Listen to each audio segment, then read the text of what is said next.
hands. Don't get it on your hands. It's liable to grow hair in your hands if you get it on them. Hey! Hey now! It's the time for me to leave everything I know behind. I start to wonder what it takes to be a man. Well, I've learned to drink, and I've learned to smoke, and I've learned to tell a dirty joke. Oh, if that's all there is, then there's no point for me. So please, can I ask you why we're alive? When all that you do seems such a waste of time. And if you hang around too long, you'll be a man.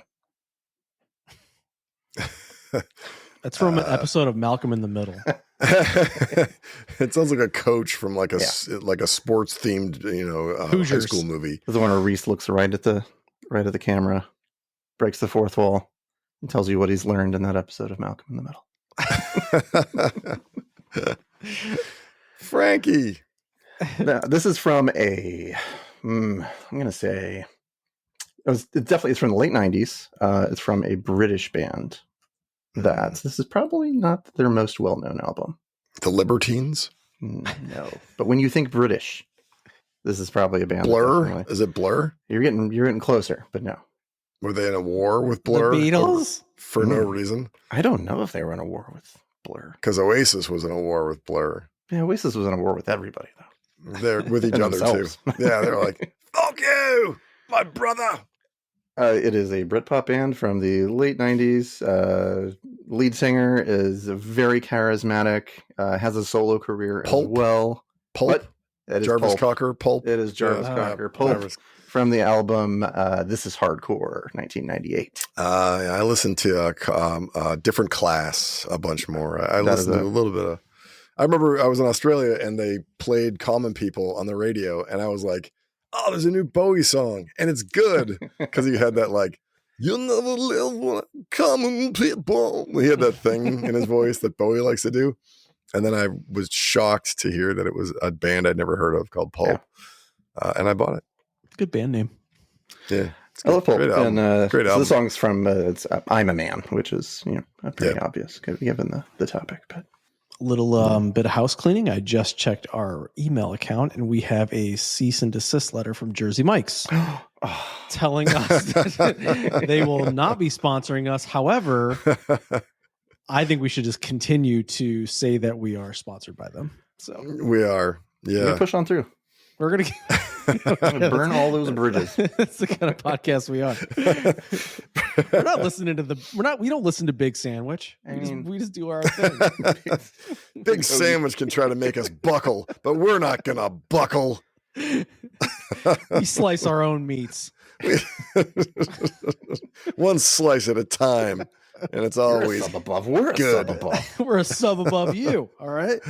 They're like, our lawyers are a sub above. Shit. Well, you've got us there because we don't have any. I shouldn't have said that. We can't afford lawyers. Shouldn't have said that. All right. What are we going to talk about other than Jersey Mike's and Britpop? Give us your intro. What is that? Yeah. I'm Joshua. And I'm Greg, whom choosy moms choose. And I am the foremost rapid fighter expert on our film that we're going to talk about tonight. Indeed. The historian. I'll let Josh introduce it though. You're gonna have some explaining to do real quick, but first I'm gonna address the audience here. So folks, I say this with the utmost care and respect and acknowledgement that we here in the United States of America, we don't always know what's best or even really have a great grasp on reality these days. Even often, yeah. Yeah. That being said, I do happen to feel a lot better about ourselves as a nation, as we are in no way, shape, or form responsible for the making of this travesty of a film that we are about to talk about. So the Peanut Butter Solution, it is a film. In a very loose sense of that word. It was released in 1985 for the Canadian television series Tales for All. Everyone's favorite. It stars a whole bunch of people that no one outside of Ontario is likely to have heard of. Stars in quotation marks.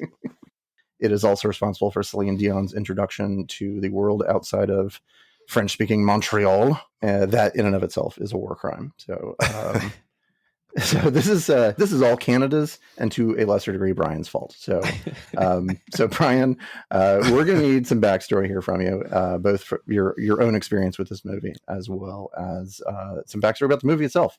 So Brian, blame Canada, blame Brian. Yeah. Yes. It's like 80-20. 80% Canada, 20% Brian. It's like 100 subs below.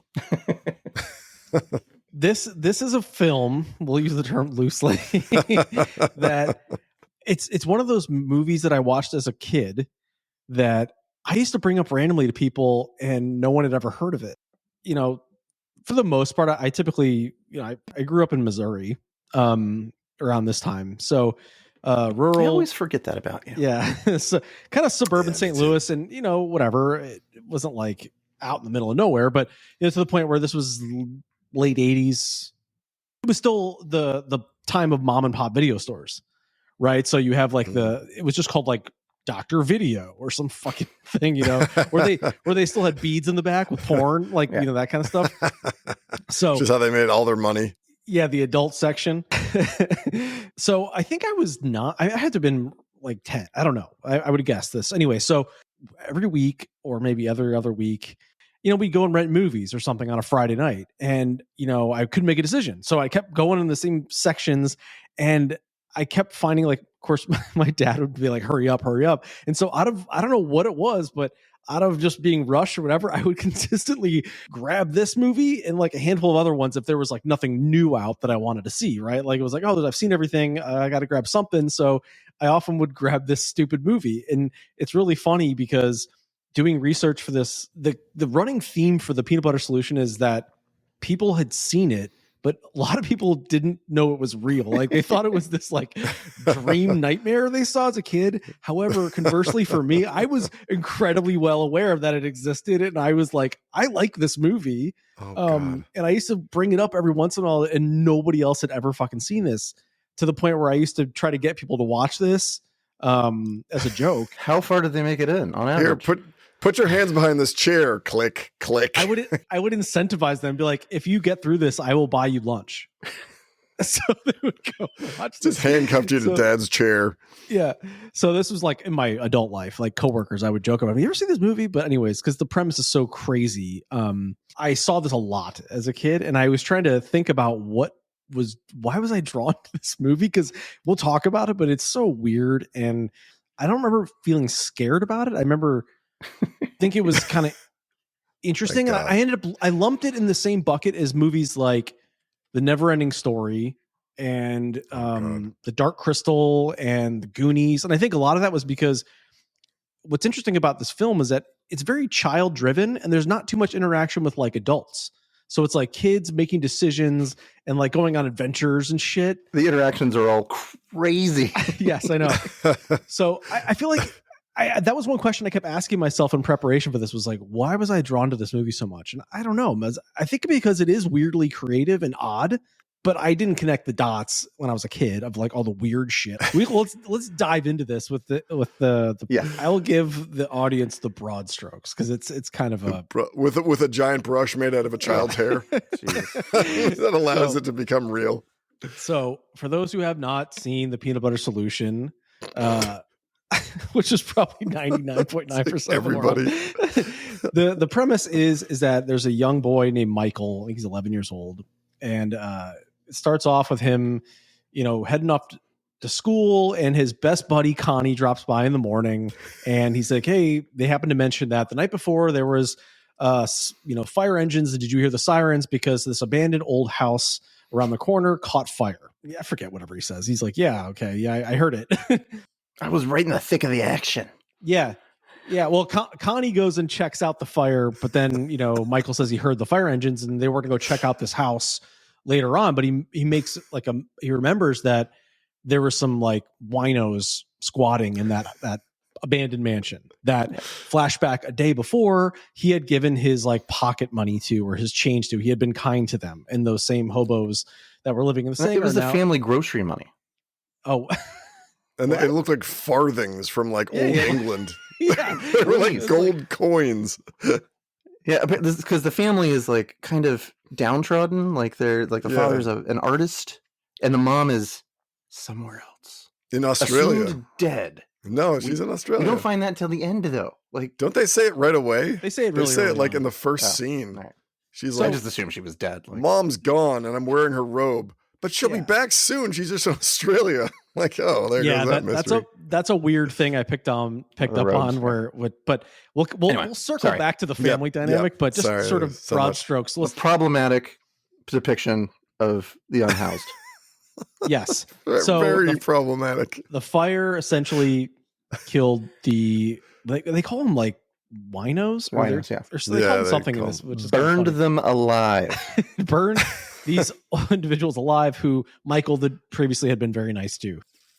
They decide after school that they're going to go look at this house that was burned down. So Michael and Connie go to the house and they kind of dare each other to go look inside the house. Connie kind of chickens out and bails. Michael starts climbing up and Connie's like, hey, I'm leaving. Don't do it. Michael goes in the house, gets scared, falls out the window, and basically saw something that scared him and he kind of blacked out. So Connie drags him home. Turns out the next morning he wakes up and all his hair has fallen out. My God. And he acts hate as it if when that losing his happens. hair is the Yeah. worst thing that could possibly happen to you in the world. worst. The worst. That kind of sets the stage for this movie where, you know, we go through a phase where Michael's freaking out, he doesn't have hair, and then His family reacts in very unconventional ways. His family- They have glowing parenting skills for one. as Michael is devastated at the loss of his hair and that he's now bald, he has to figure something out because he's trying to go to school. So his family devises the plan to get him a wig. So he wears a wig. They like jump him. You're giving away all the best parts, man. Michael's a soccer phenom or something.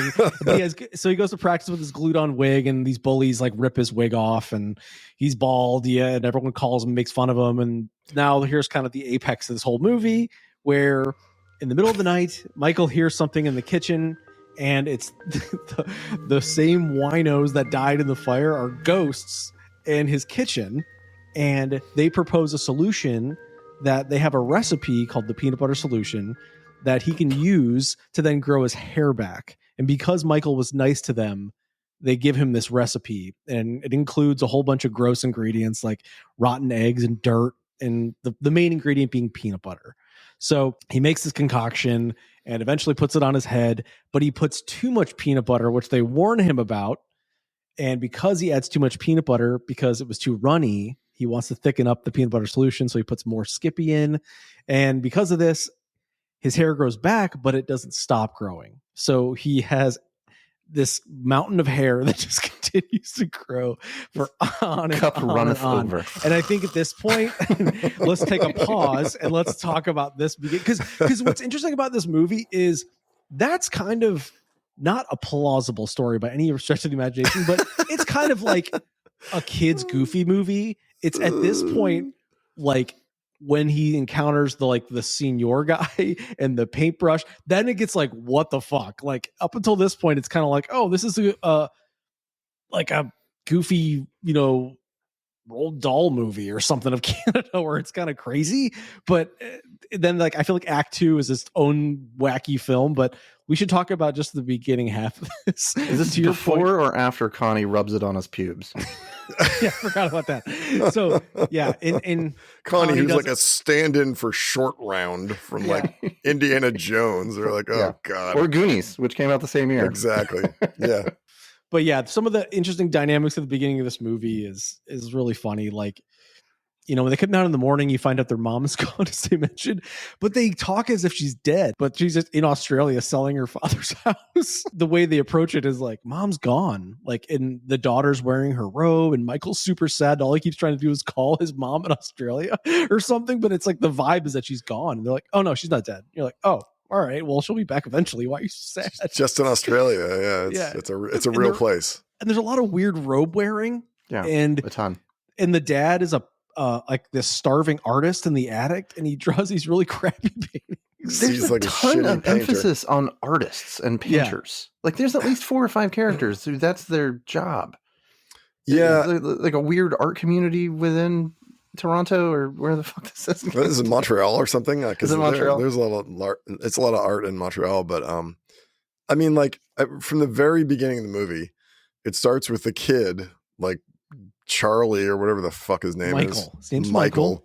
Doing a voiceover. And he's like, you see that over there? That's my sister. She's wearing a robe. It's my mom's robe. That's because she knows it drives me crazy. Why she's doing that?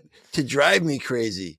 Well, here she comes now. And you're like, oh, this is going to be one of those movies with voiceovers. That's the last time they ever do it. The entire movie.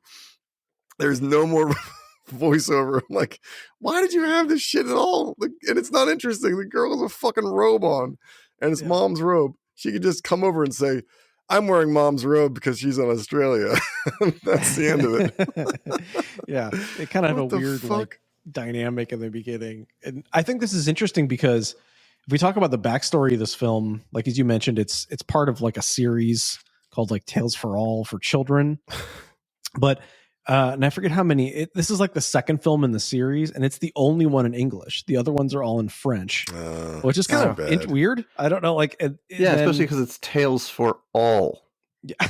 And it's like no English allowed. Like I saw the 2005 version of it was dropped on DVD with no English subtitles, no English dubbing whatsoever. Only for French. Tales for few. Yeah, it's kind of interesting. Like this was the only film that it was all filmed in English and then dubbed in French, and the rest are all in French and dubbed in English, which made for kind of an interesting backstory. There's kind of a fascinating documentary on this by a woman named Cody Gardner that I watched. So it's called, the original name of this film was called Michael's Fright.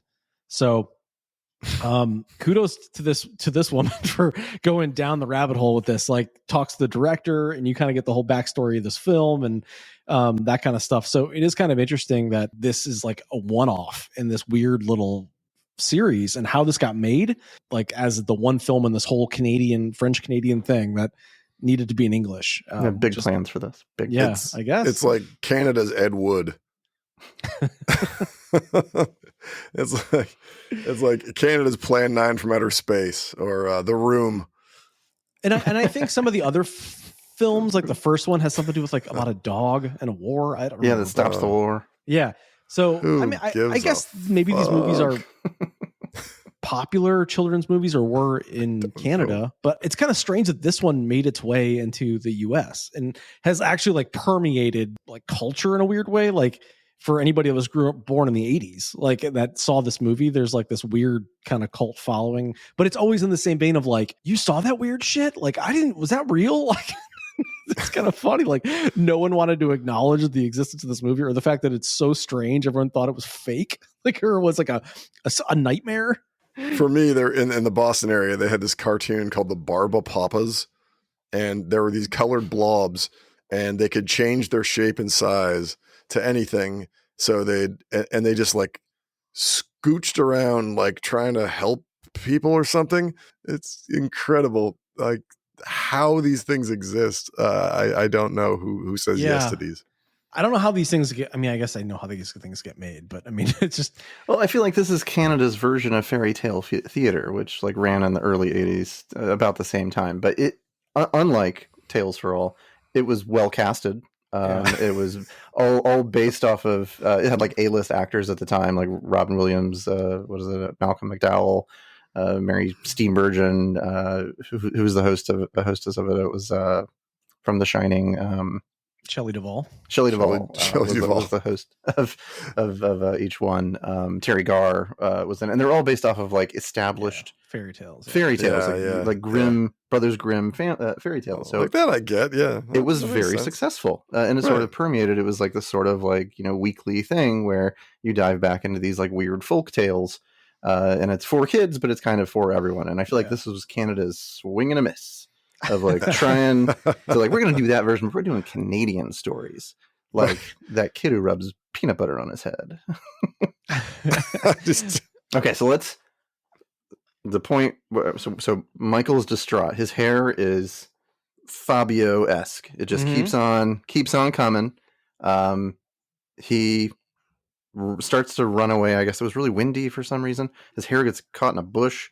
And then all of a sudden we run into the Signor again, which we skipped over that. Brian, who the fuck is the Signor? So the Signor is the art. He's like this Italian art teacher, but he's like really scary in a weird way. Like the only time you see him is at the school. Like Mussolini's art teacher. He's like an art teacher, but he also sounds French. Yeah, it's bizarre. But yeah, he's like yelling at them in Italian. So I'm like, okay, whatever. So anyways, he's dressed in a robe and he's got a beard. He kind of looks very eccentric and weird and kind of looks like a wizard. Fucking, I don't know. Anyways, but he's like the creepiest art teacher you can imagine. And they cut to him at the school that these kids go to.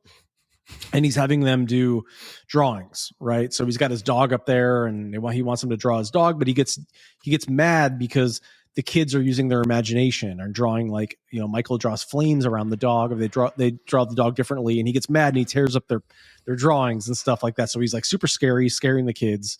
And you later find out that he's been kicked out of other schools and he's a fake, and he says he's like the great grandson of Rembrandt or something. The great grandson, as they say twice. Yeah. So he's Dutch.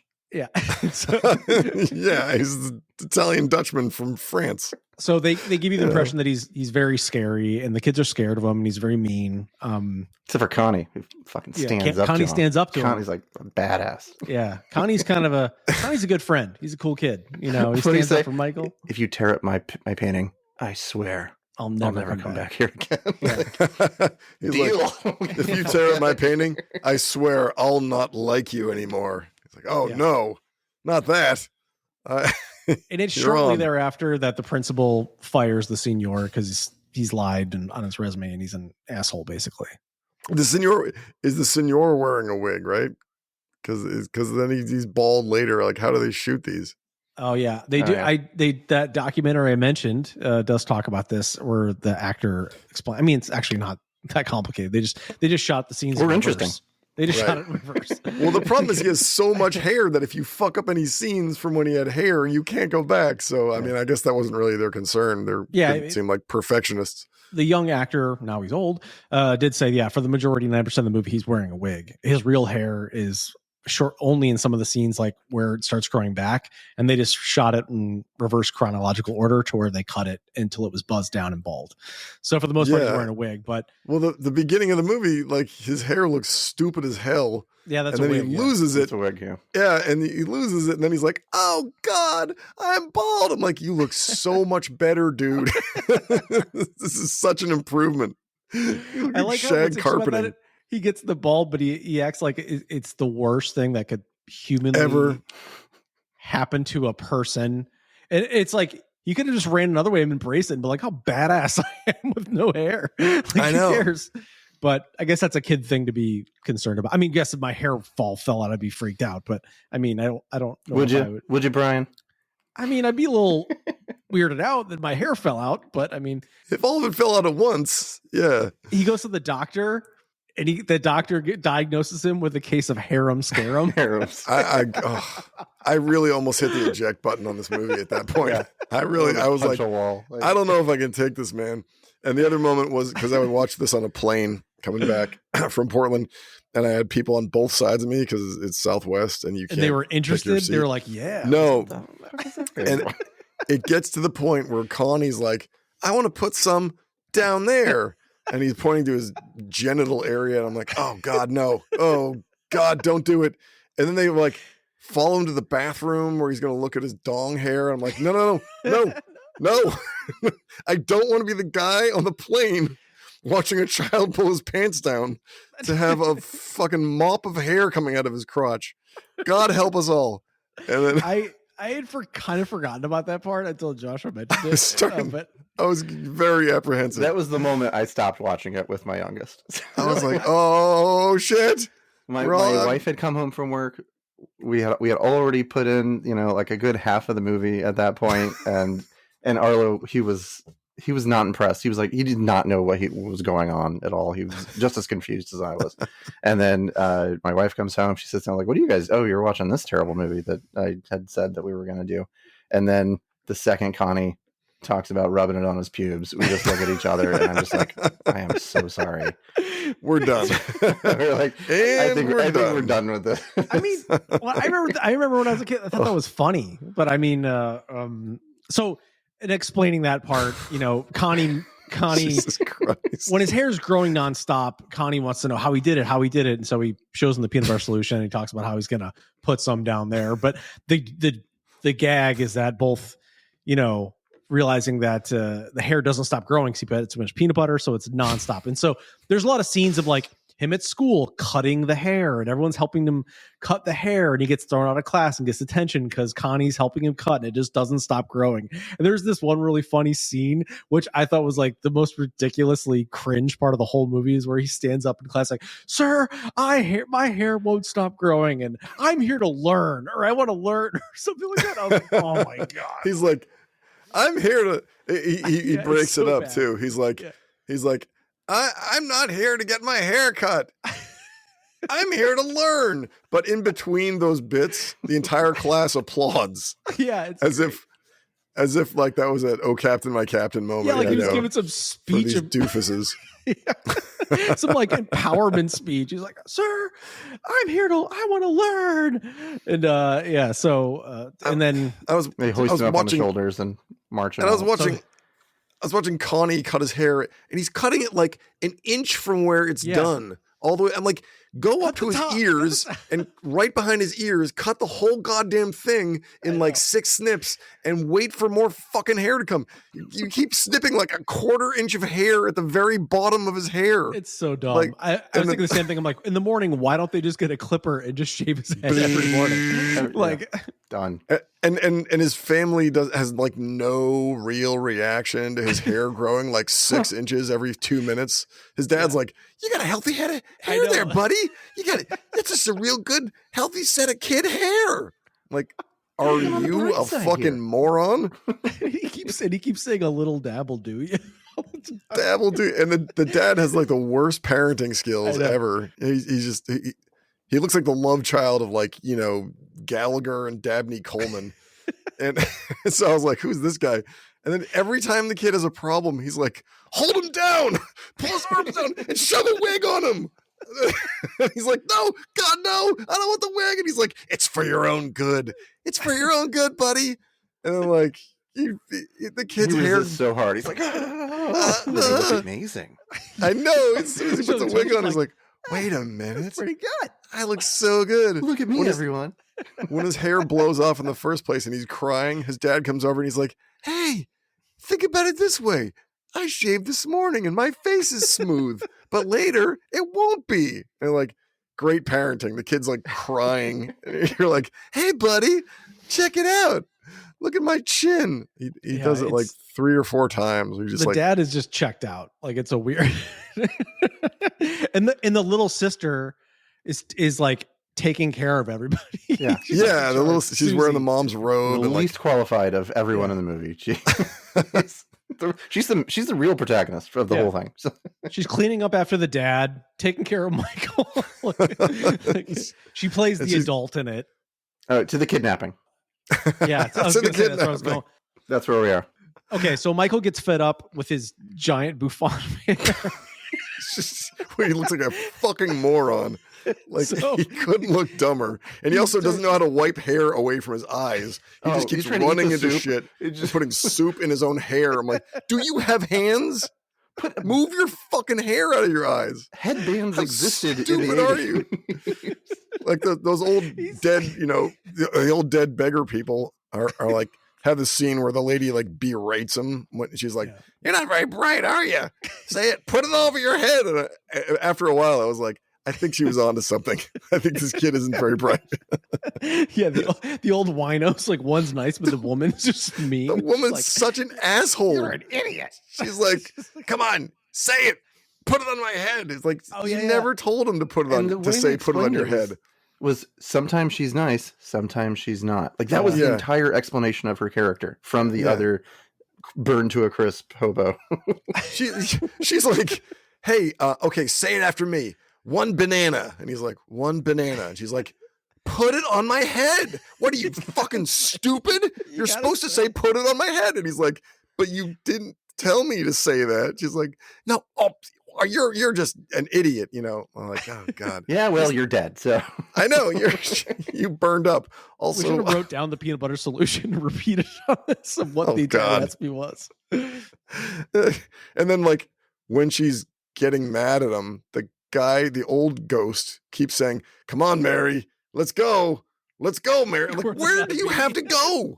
What is the hurry? What do you got eternity in Canada? You're not. What the fuck are you gonna do? You didn't have friends? Like your schedule is wide open. It's wide open. They have lunch at Beetlejuice. there's a showing of To Live and Die in LA that we're heading towards, so we gotta get out there. And then when they leave, she goes, "I hope it works, Baldy." Or he says that. The guy says, "I hope it works, Baldy." So what happens? The Signor's just driving by and sees Michael. Yeah, that makes no sense. So yeah, or I was saying Michael leaves the house and his dad and his sister are like, "You can't go to school. They don't want you there," because he gets thrown out of school. For and so sniffing like, hair. I don't care. I'm going to rebel and actually go to school, not stay home from school. So he rebels and goes to school, and it's super windy, and the wind is blowing his crazy hair everywhere. And eventually he gets tired and go and tucks himself in next to a house, and all you see is like the signor's feet creepily walking up next to him. And you're like, okay. And then all of a sudden the newsreel flips out that like, child missing, and all these other kids are missing because the signor kidnaps Michael. Man, that went from 0 to 60. Like really fucking that. Like also, it was like child missing, and then it was like 10 children missing, 20 children missing. How is he doing this? The second half of the movie happens to do with Michael being kidnapped, and the best part about the whole scenario is that no one really cares that 20 kids are missing. Like it's very much like very little. Michael's he's missing, and like his dad's still trying to paint upstairs, and there's like no police. No one gives a shit about these kids. He's upstairs doing his terrible artwork. I know. And that's what they care about. They're like, man, they say like, oh, man, Dad's really smart. If we could only get him going to start digging into the investigation. I mean, your child missing is not enough of a catalyst to get your engine going to go look. It's like, I know. And the dad's so like, ridiculous. Oh, well, he's missing. Yeah. Jeez. I guess I'll just make more like tennis related paintings. Like, what the fuck? Look for your child. Where are the Mounties? Yeah, it's so ridiculous. And so to get their dad going in the investigation, they're like, you know what'll cheer him up is a new paintbrush.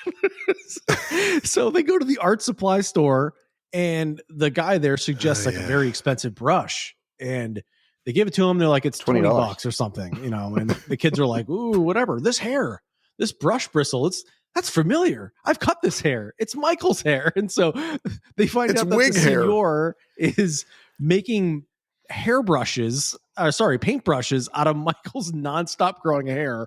And so this sets them on the path to like figure out where the signor is at. If it had just stopped at that, as he was making paintbrushes because he's an artist, that would have been an acceptable level of just insanity to stop at. But it went even further, and the paintbrushes are fucking magical. And he is painting portals into another dimension with these magic magic paintbrushes.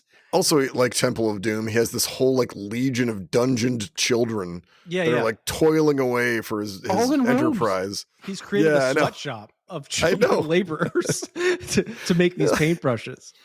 And can we talk about the fact that when you first see him after this whole thing, he's wearing a fur coat made of Michael's hair? Yeah, Michael's hair. Like, what the fuck? Yeah. Like, he's and would the hair keep growing on a coat? Like I'm unclear on the physics of this. That would be ridiculous, Greg.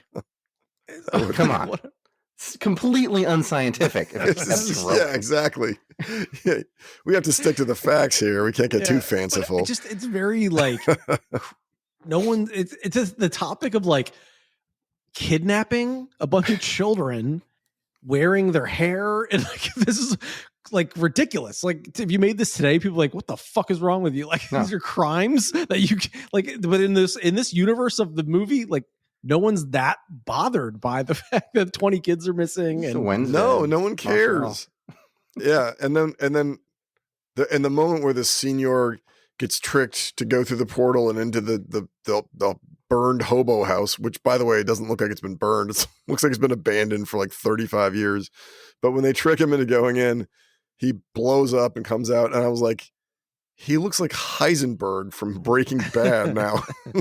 Now he looks even more insane.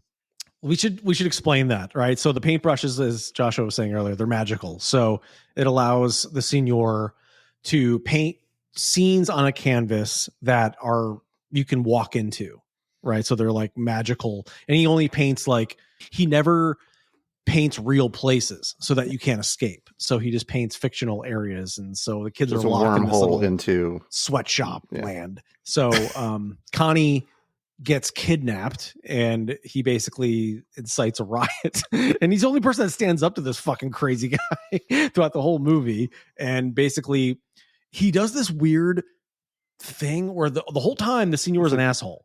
And reverse he's like, psychology. Yeah, this weird reverse psychology where he tells the senior how great he is and he wants him to be his dad. And it's super weird. And then he keeps calling him dad. And then all of a sudden the senior gets really nice and happy and starts doing these weird completely changes dances. the character. Just Complete 180. It's so weird. So Connie tricks him into saying, Dad, can you paint Michael's fright? So basically the house that he saw. And so the senior is like, yes, of course. And starts doing this weird, movements and goofing around. And the kids are all laughing. It's so strange. And so when he climbs in the painting, Stockholm syndrome. Yeah. Yeah. And he climbs in, and then he sees the fright. And then the fright transfers from Michael to the senior, and then you find that his hair falls out and Michael's hair stops growing. Okay, I have a big problem with the resolution of this story, and I need to know from you guys whether I just missed something again or whether this was really and truly the thing. So Michael's hair is growing. Yes.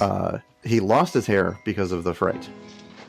Yeah, the fright gets transferred to the senior. Yeah. Who then loses his hair because the fright has been transferred. And then Michael's hair stops growing? Yes. Yeah. No. Because his hair was growing because of the peanut butter solution, not because of the fright. So fright or no, his hair would continue to grow. That's true. Because of the salve he put on his head. I mean, if he went to the Skippy factory and jumped into a giant vat of peanut butter and got churned through sort of Willy Wonka style, some de-peanut butterization thing, and then he came out the other side, maybe I'm buying it then. But, Connie's pubes and Michael's hair would have taken over the world by the end of this fucking movie. Just be like kudzu hanging all over Montreal's buildings and lampposts. Yeah. If I was in the writer's room, and I'm not convinced this movie had any writers. No. This is early AI. I would have immediately shot this down and be like, no, that ending makes no sense. The fright, yes, it got transferred to the signor, but that doesn't impact Michael in any way, shape, or form because his hair was not growing because of the fright. It was growing from the title of the fucking film. And the punishment for the signor, the lesson he learns throughout the whole thing, like all the horrible crimes against humanity he commits throughout the movie, and the resolution is that he's bald. Yeah. He becomes bald. That's the punishment. Which is apparently the worst thing that can happen to a human being. He had hair and now he doesn't. God, no. Well, totally. Thank God Michael has a friend like Connie and a sister that actually gave a shit and went trying to find him because nobody else cared. I know. Would have been a hair factory for the rest of his life if he didn't have these two ingenious individuals going after him. And can we talk about the soccer scene? I feel like we have to talk about the fucking soccer scene. So Michael has all of his hair taken off, and then his dad and his sister combine to tie him down and put a wig on him with glue. And then he's super happy and he runs off to play soccer, which apparently he's a fucking wizard at soccer. And Canadian, from the lowest of lows to the highest of highs. He's just oh my God, I'm so happy. And then he goes and they have the world's worst uniforms. Some of the kids have white numbers. Some of them have blue numbers. Their shorts are hiked up to their balls basically. And fucking what passes for a soccer game is Michael gets the ball again and again and just runs through 72 kids which how big are these teams? He's like Ronaldo. Kicks it through a goal that doesn't have a net, which is like, you couldn't get a net? Like, really? For the whole youth soccer league, there's not one net? And then like he does it like 3 times in a row. And It's a curling town. someone's like, watch out for that tall kid who looks like a fucking idiot. He's really mean. And then the tall kid trips Michael and he's like, oh, I'm gonna have a giant fist fight with you. And this like weirdly unaggressive kid just like tries to beat up the mean kid. And then the mean kid is like, I know what I'll do. I'll grab you by the hair in a really unnatural manner. And like, instead of fighting you, like twist it around. And then gooey glue pulls up with the wig. I feel like they had a lot riding on the visual gag of the glue, the wig coming off, and like the hubba bubba that was clearly keeping it on there. Like, like whoever's the visual, director, like really put a lot of planning into it and was fired. Like clearly convinced, like this is going in the trailer. Like this is what's going to get people in the seats. That day was draw a red circle around it. Is like, that's the day we're gonna do the. This is the day we make the fame. Yeah. So let's talk about Celine Dion, because we haven't talked about Celine Dion yet. Celine Dion. I mean, those are words you'll never hear come out of my mouth. Let's talk about Celine Dion. But so this was the first. The 2 songs that were featured in this film were the first 2 English songs Celine Dion ever like produced. Correct? That's what they say. And the one was Michael's song. One's called the Magic Man. The Magic Man. And so they're both featured later in the movie. And I mean, she has a great voice. She's a very capable singer.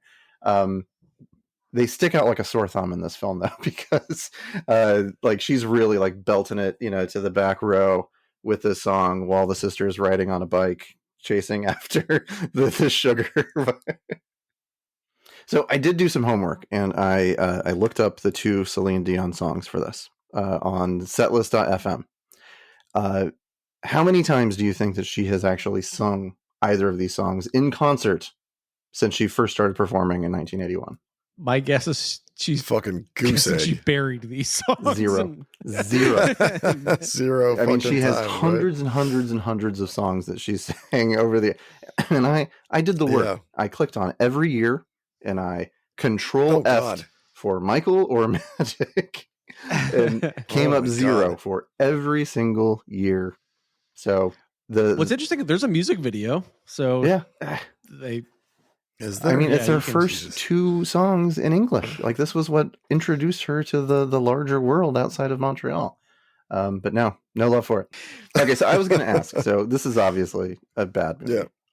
If you were put into you were on the crew, or you were a writer or the director for a day, and there's one improvement that you could make, one change to this film to make it better, what would you do? Shut down production. Set it on fire. I would no.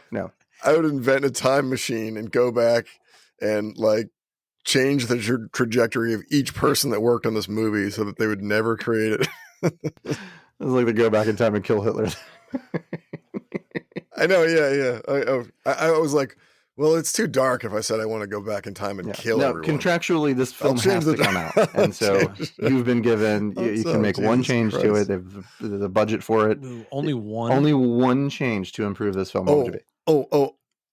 I thought of a good one. So the Signor paints a giant snake on one of the magic brush canvases, but it comes to life and it gets so big and it comes out and it swallows the entire town and everyone in it. And in the credits, it's just like bones being shat out of a big snake. Well, with Celine Dion singing over the whole thing. That would be how I would improve the movie. I think that would be great. It's Dave. To answer your question truthfully, I think if I could make a change and I was a writer on this or something, I'd be like, let's rethink the whole senior kidnapping the kids thing. Like, let's remove that. Like you think it's a downer? Dark and weird, and you're like, well, can't we make this a little like less creepy. I don't know. Like, why is he so fucking mean? Like, I don't like it. Why is he? I mean, adults yelling at kids in an abusive way is like, was that okay in the 80s in Canada? I don't know. Yeah, like, lying on your resume, not okay. Mental abuse of emotional abuse of children. There's even that weird scene where Connie's walking down the hall and all of a sudden an arm grabs him and it's an adult pulling him into like a weird linen closet or something to like interrogate him. Like, that's the first thing. Why? This is a lot of weird, like, strange, that's like, the first crazy, thing. Abusive things that are happening on in this film. And he's like, Senor, I want to leave. And he's like, you're not leaving. You stay in the room until I make you shit your pants. It's like mission accomplished. Acting. He has a dog that's supposed to be like this comic relief or something. This is the dog. That reminds me when they have the dog sitting for a portrait and he's like, look at this specimen of the dog, and the dog just got a boner straight in the camera. I was like, just a bunch of dog dick. This is so weird. I forget the dog. I forget the dog's name. Keep the camera Jim right up front. I'm like, it was like something stupid like that. But yeah, that's my Frank the dog over there. That's my answer. I'd be like, guys, let's rethink the whole child senior dynamic in this film. No, you will paint the dog as he is, not with flames, but with a little chubby. Le Red Rocket. What would you change? I mean, both your suggestions are very good. Some more fanciful than others. I'm going to go pretty simple on it and say, okay, so the resolution, it cannot be that it transfers the fucking fright to somebody else in that magically.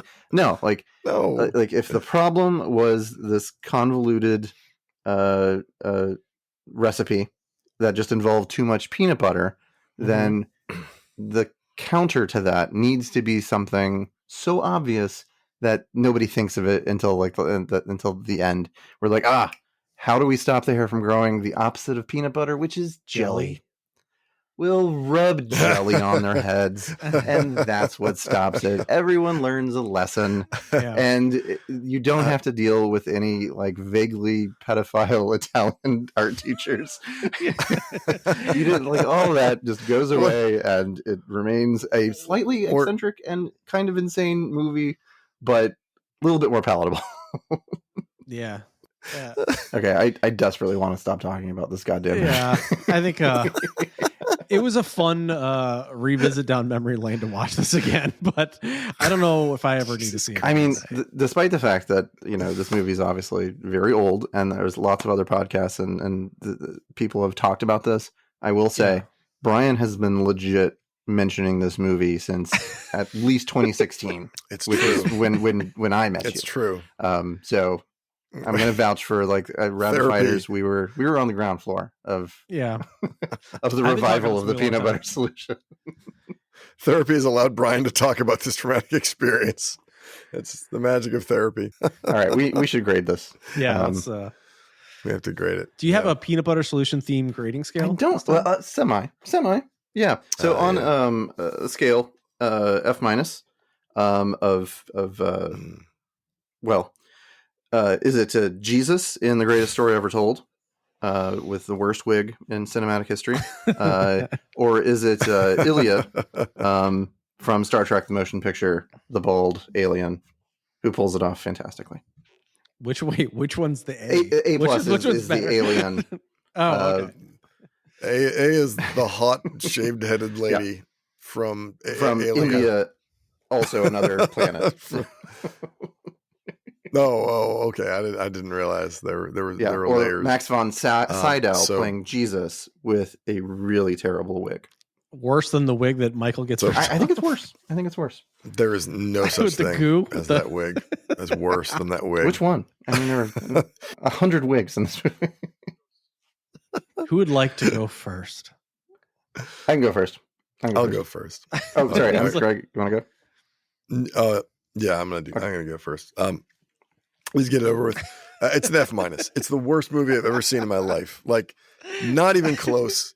Limpet, The Fucking Room, all Plan 9 from Outer Space. All the movies that people call the worst movie ever, they can't scratch the surface of how shitty this movie is. Like I was so mad at it the whole time. I was just full of like righteous indignation about how shitty it was and how I had to watch it between two big dudes on a plane. And I just never want to see this again in my entire life. No. If a hole broke open, I might have chucked my laptop out of it so I wouldn't have to see it anymore of this fucking thing. Oops. It's so colossally bad at every level that it's hard to believe that it ever saw the light of day, much less have any life after the original whatever, probably not theatrical run.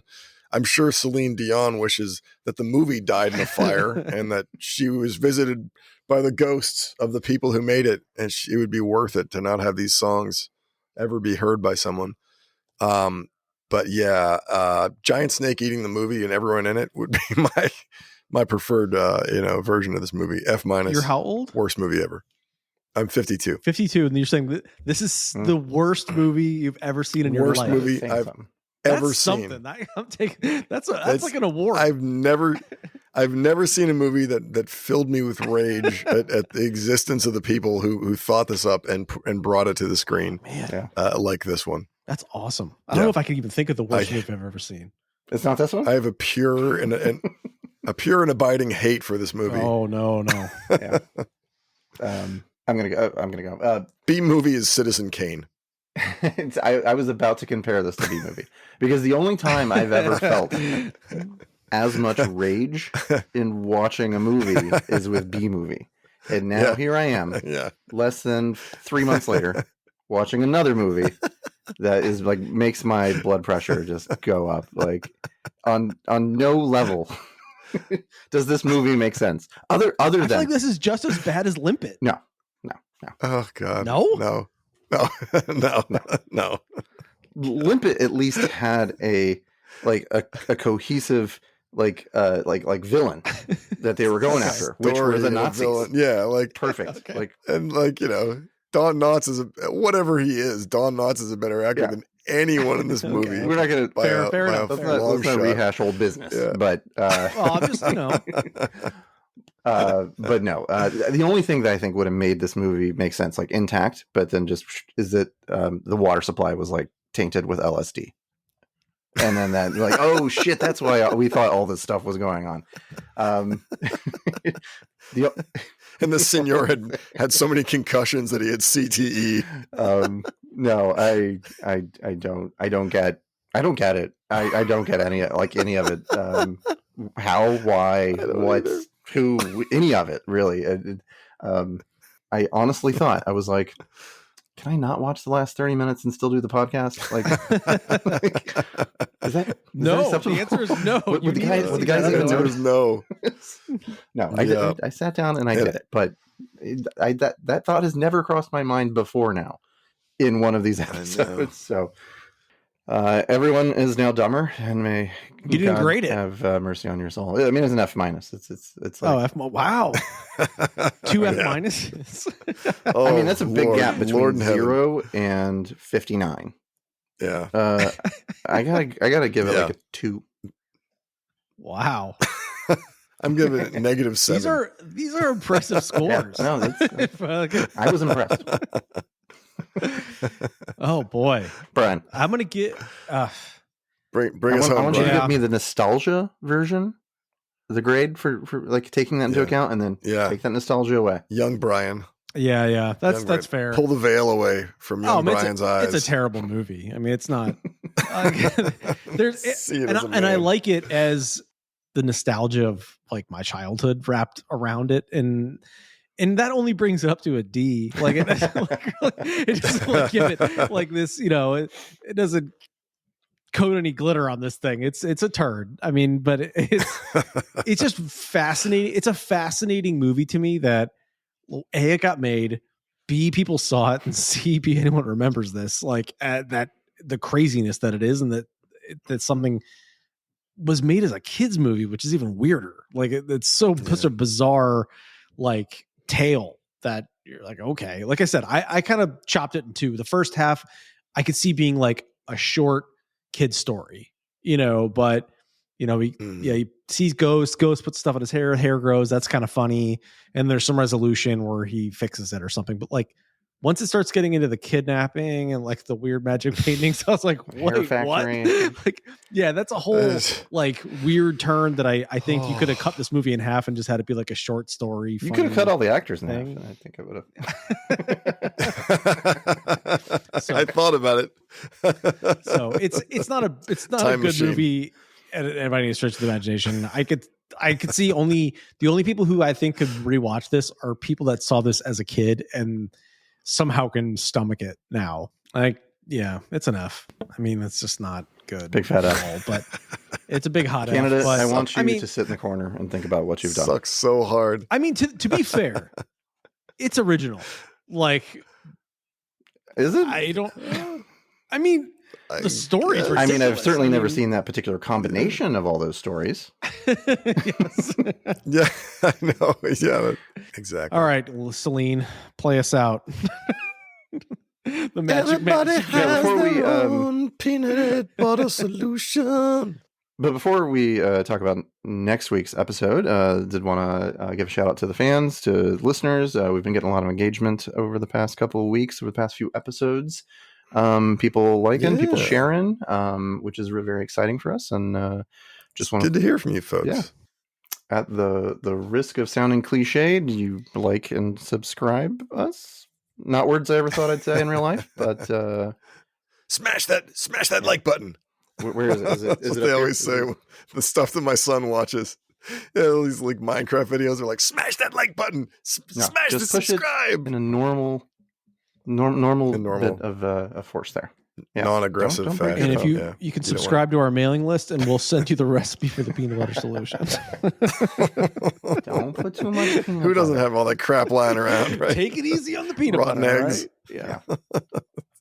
9 spoonsful of dirt. And don't put it on your junk. Do not put it on your junk. Don't ever even have to say that, but apparently we do. For legal reasons, do not put it on your junk. What are we doing next week? So next week, I was batting around a few doing? things. It's my week to choose. And I know originally suggested something to you guys, hoping to get started on it because I've changed my mind. The one I am choosing for next week is going to be an album that is very near and dear to my heart. Taking a little cue from Greg with choosing Grant Lee Buffalo. I'm going to go in a different direction now. I am choosing the album The Monitor by Titus Andronicus. Yes. The Titus. Which, one of my favorite bands of all time. And not my favorite album of theirs, but it is like I think one that will inspire the most conversation. And it is also, I think, one of their most popular albums. So, yeah. Would you leave during one of their shows early? I have left one of their shows early. I have seen them. I have seen them about 7 or 8 times, and only once. I guess for you, that's like there's the love right good. There, right? Yeah. I haven't listened to them in a while, so this should be. Yeah, me neither. Yeah. Well, I'm looking forward to it. So, do you guys want to, when we hop off of here, do you guys want to do like a joint watch of the peanut butter solution? No.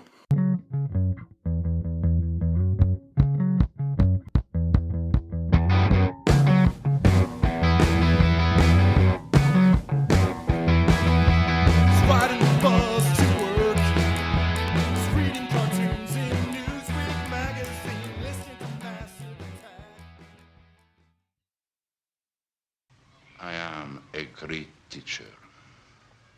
I am a great artist.